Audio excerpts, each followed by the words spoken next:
নমস্কার বন্ধুরা, কাল দীপাবলি আর কালী পুজো। আমি আমার তরফ থেকে তোমাদেরকে অনেক অনেক দীপাবলি কালী পুজোর শুভেচ্ছা, ভালোবাসা, বড়দেরকে নমস্কার। আজ হচ্ছে চতুর্দশী, ভূত চতুর্দশী, কালী পুজোর আগের দিন। আমি তোমাদের দীপাবলি আর কালী পুজোর অগ্রিম শুভেচ্ছা জানিয়ে দিলাম। তা আজকে হচ্ছে চতুর্দশী বা ভূত চতুর্দশী। তা আজকের দিনে আমাদের 14 শাক আর 14 প্রদীপ সন্ধেবেলা জ্বালাতে হয়। তা আজকে আমি তোমাদের সেই 14 শাকের রেসিপি তোমাদের মধ্যে শেয়ার করছি। তোমাদের যদি ভালো লাগে আমার এই রেসিপিটি, অবশ্যই লাইক করে দিয়ে আমার পাশে থেকো আর ভিডিওটি প্রথম থেকে শেষ পর্যন্ত দেখার অনুরোধ রইল। তা চলো রেসিপিটি শুরু করার আগে তোমাদেরকে আমি 14 শাকটা দেখিয়ে দিই। এখানে দেখো আমার 14 রকমেরই শাক আছে। তা আমি তোমাদেরকে এক এক করে সমস্ত 14 রকমের শাকটা তোমাদেরকে আমি দেখিয়ে দিচ্ছি। দেখো এখানে আছে, এটা হচ্ছে চাল কুমড়ো শাক। এক এক করে দেখাচ্ছি, তোমরা দেখে নিও। এটা হচ্ছে চাল কুমড়ো শাক। আর এখানে আছে নোটে শাক, তোমরা হাতে গুনে নিও কত রকম আছে। এটা হচ্ছে কচুর শাক। এখানে আছে দেখো ডাঁটার শাক। এখানে আছে লাউ শাক। এখানে আছে সজনে পাতার শাক। এখানে আছে পালং শাক। এটা হচ্ছে কুমড়ো শাক। এখানে আছে মূলো শাক। এখানে আছে লাল শাক। এটা হচ্ছে সর্ষে শাক। এটা পুঁই শাক। আর এখানে আছে তেলাকচুর শাক। আর সবশেষে হচ্ছে এটা হচ্ছে সেচি শাক। তা তোমরা গুনে নিও। দেখো এখানে 14 রকম শাক আছে। তা এটাই আজকে আমি কেটে ধুয়ে রান্না করব। সেটা তোমরা প্রথম থেকে শেষ পর্যন্ত দেখো। বন্ধুরা, এটা আমাদের আজকের দিনে খেতে হয় আর খেতে ভীষণই ভালো হয়। আর এটা যেহেতু পুজোর একটা পারপাসে এটা রান্নাটা, এই জন্য এটা সম্পূর্ণ নিরামিষ একটি রান্না। আর আমি এটা একদমই সম্পূর্ণ নিরামিষভাবে করব। এখানে কোনো রকম পেঁয়াজ রসুন কিছু পড়বে না, শুধু ফোড়নের উপরেই আমি রান্নাটা করব। তাহলে কথা না বাড়িয়ে মূল রেসিপিতে চলে যাব। তার আগে আমি শাকটাকে কেটে নিয়ে ফিরে আসছি। দেখো বন্ধুরা, সমস্ত শাক আমি কেটে নিয়েছি। তবে 14 রকম শাক তো আমি কেটেছি, তার সঙ্গে আমি এক রকমের শাক একটু বেশি মিশিয়ে নিয়েছি। এই যে লাল শাকটা, কেননা ওইটুকুনি শাকে তো আর হয় না, এই জন্য যে কোনো এক রকমের শাকের মধ্যে মিশাতেই হয়। সেটা লাল শাকই হোক, ডাঁটা শাকই হোক, যে কোনো শাক। আমি সেইভাবেই লাল শাকটা বেশি করে নিয়ে একবারে কেটে নিয়েছি। দেখো কত সুন্দর লাগছে, রং বেরং।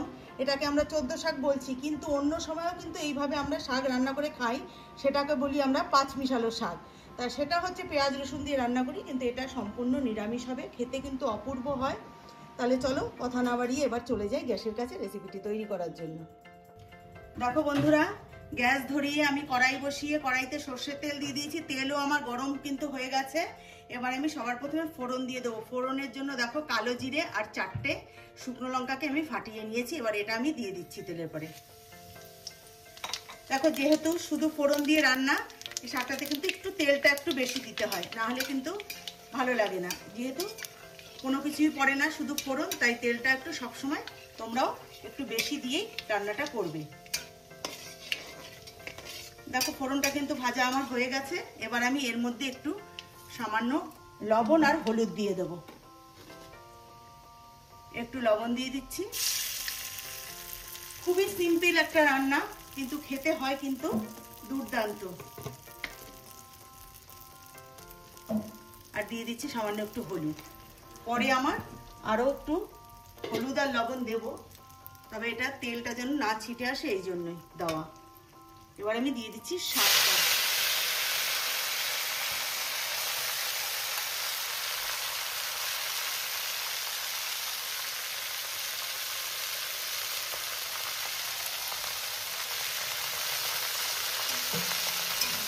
এবার আমি শাকটাকে একটু নেড়ে চেড়ে নিচ্ছি।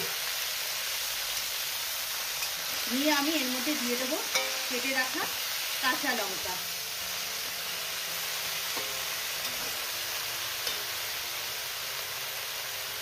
দেখো এটা একটু ঝাল ঝাল হলে ভীষণই ভালো লাগে, তাই আমি এখানে 5 থেকে 6টা কাঁচা লঙ্কা দিয়েছি। তবে ঝালটা তোমরা তোমাদের পছন্দ মতো দেবে।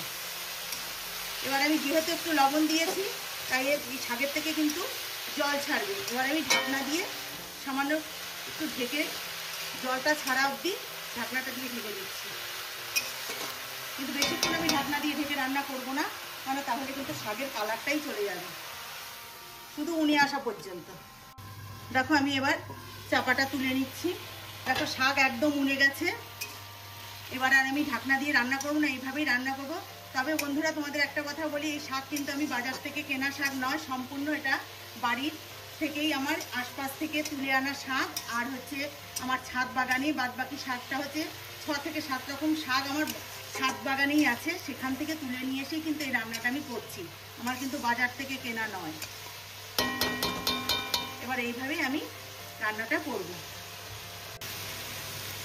দেখো শাকটা আমি একটু ভেজে নিলাম। এবার আমি আগে তো আমি লবণ দিয়েছি, এবার আমি আর একটু পরিমাণ মতো লবণ দিয়ে দিচ্ছি, আমি বেশি দেবো না, পরে আমি অফ ক্যামেরায় দেখে নেব। নুন বেশি হয়ে গেলে পরে খেতে ভালো লাগবে না। বন্ধুরা এটা কিন্তু এখন এই 14 শাক বাজারেই পাওয়া যায়, কিন্তু আগে কিন্তু বাজারে পাওয়া যেত না।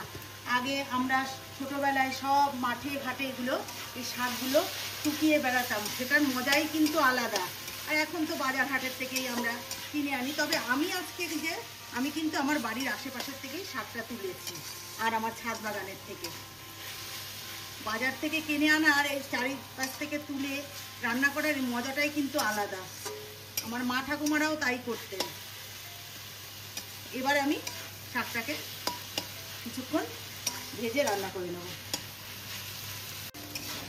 দেখো বন্ধুরা শাক কিন্তু আমার হয়ে এসছে। এবার আমি এর মধ্যে একটু দেব পোস্ত দানা। তোমরা চাইলে এখানে বাদামও গুঁড়ো করে দিতে পারো, তবে আমি বাদাম দিচ্ছি না, আমি একটু পোস্ত দানা দিচ্ছি। যেহেতু নিরামিষ, খেতে কিন্তু ভীষণই ভালো লাগবে, তাই আমি একটু পোস্ত দানা দিলাম। এবার পোস্তর সঙ্গে এটা একটু নাড়াচাড়া দিয়ে নেব। দিয়ে এবার আমি এর মধ্যে দেবো চিনি। যেহেতু নিরামিষ আর শাক, একটু চিনি না দিলে কিন্তু খেতে ভালো লাগবে না, আর চিনিটা দিলে পরে কিন্তু খেতে ভীষণই ভালো লাগবে। তবে এটা সম্পূর্ণ অপশনাল, তোমরা চাইলে দিতেও পারো, নাও দিতে পারো।